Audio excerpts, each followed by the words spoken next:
Hello बच्चों, let's read the question. The question is the ratio of phosphorus atoms present in calcium phosphide and magnesium phosphate is.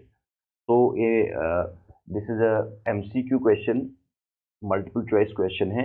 इसमें चार options दिए गए हैं, हमें इसमें से बताना है कि जो ये दो कंपाउंड्स हमें दिए गए हैं calcium phosphide and magnesium phosphide, इसमें फॉस्फोरस का के जो एटम्स हैं उनका रेशियो क्या होगा।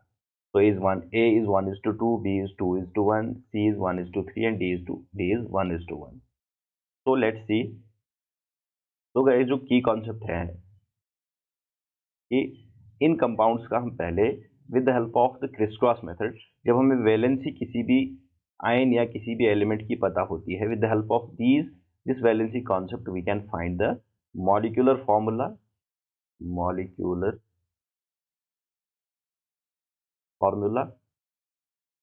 ठीक है, तो मॉलिक्यूलर फॉर्मूला से भी पता चलेगा कि किसी पर्टिकुलर एटम, किसी पर्टिकुलर कंपाउंड में कितने एक पर्टिकुलर एटम्स एक पर्टिकुलर एलिमेंट के होंगे। ठीक है, एक एलिमेंट के उस कंपाउंड में कितने एटम्स हैं, वो मॉलिक्यूलर फॉर्मूला ही हमें पूरी जानकारी देता है। तो based on this molecular formula we can calculate.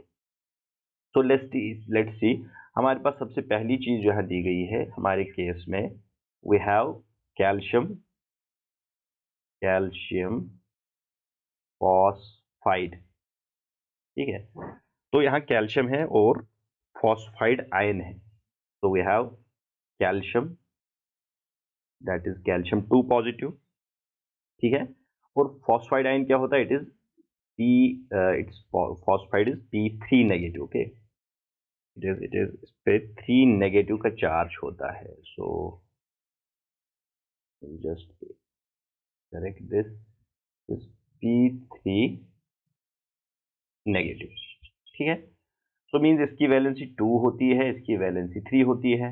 तो क्रिस क्रॉस मेथड से जिसका जो मॉलिक्यूलर फॉर्मूला हमें मिलेगा that is Ca3P2। Clear.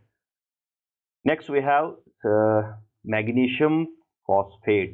Magnesium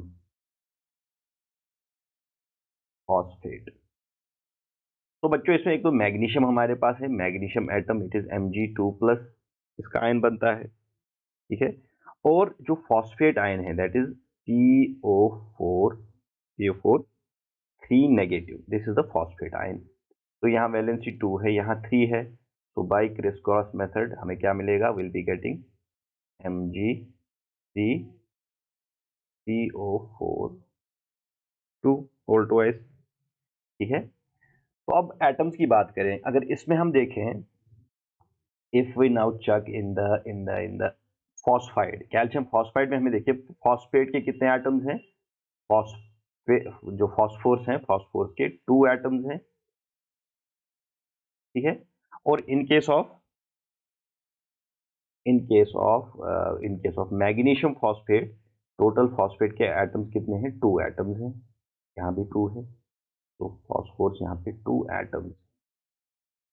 ठीक है, तो रेशियो क्या होगा, फॉस्फोरस और दोनों कंपाउंड्स में जो फॉस्फोरस का रेशियो है दैट इज 2:2, जिसको हम सिंप्लीफाई कर सकते हैं एज 1:1। तो गाइस ऑप्शन डी जो हमारे क्वेश्चन में दिया गया है, this is the correct answer to this question. Clear, hope you understood it well, best of luck.